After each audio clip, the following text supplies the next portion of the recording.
There's a reason that the pitch of the tinnitus is important to find. Very often we will find that the pitch of the tinnitus is the exact pitch of the greatest amount of hearing loss that the patient suffers. Many people are familiar with the term phantom limb syndrome. Now, this is not the person who was born without the arm or the leg. This is the person that had the fully functioning arm or leg most of their adult life, and an accident occurs. They lose the arm below the elbow. They lose the leg below the knee. But the brain remembers when it was there. So even though they no longer have these appendages, the brain will distinctly give a person a message that these 3 fingers are burning, or those 2 toes are numb and throbbing, and the toes and fingers no longer exist.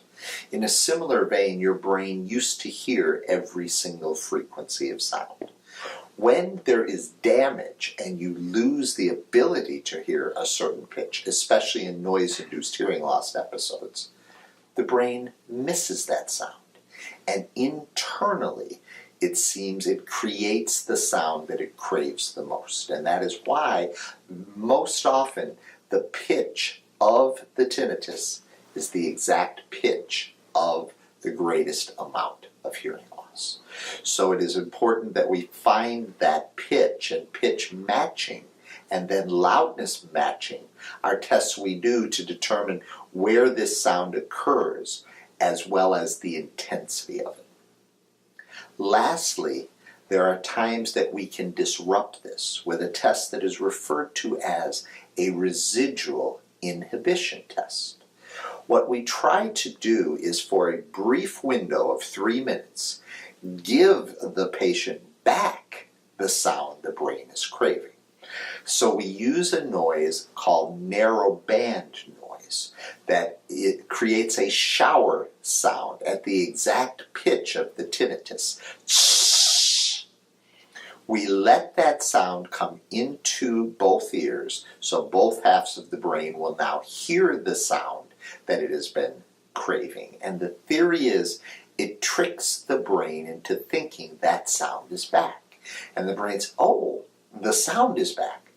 I don't need to make it any longer. And when we shut that off after 3 minutes, in many instances, people will have total silence, sometimes for the first time in 20 or 30 years. And that lets us know that there may be hope to break through the barriers to get that. And more importantly, it lets the patient see that, hey, we can disrupt this. And some of the devices that are out there, some of the tools at our disposal can mimic this. And over time, and again, not in all cases, but over time, we find that those who have shown that we can temporarily inhibit this sound have more long-term effect over a lengthy period of time.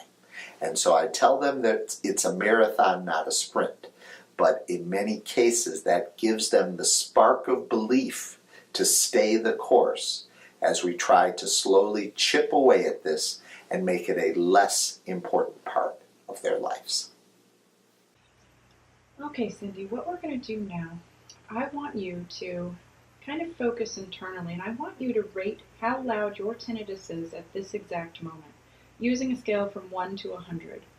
1, it's the softest your tinnitus has ever been. 100, it's the loudest your tinnitus has ever been. Okay? I'm going to pause and I want you to listen.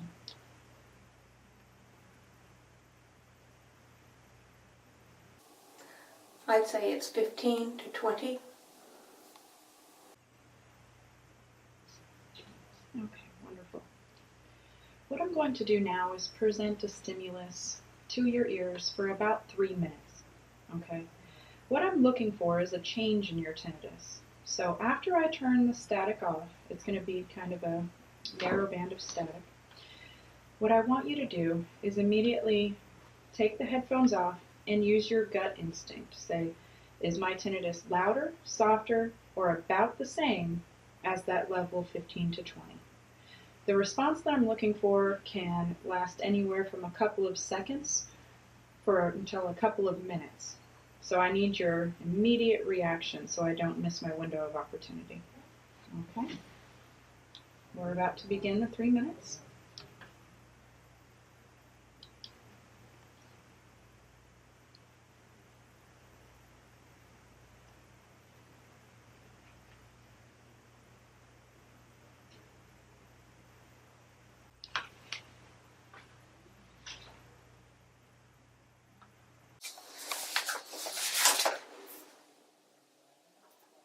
I can't hear it at all.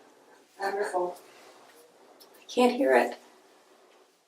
It's gone. It's silent. 30 years. Wonderful.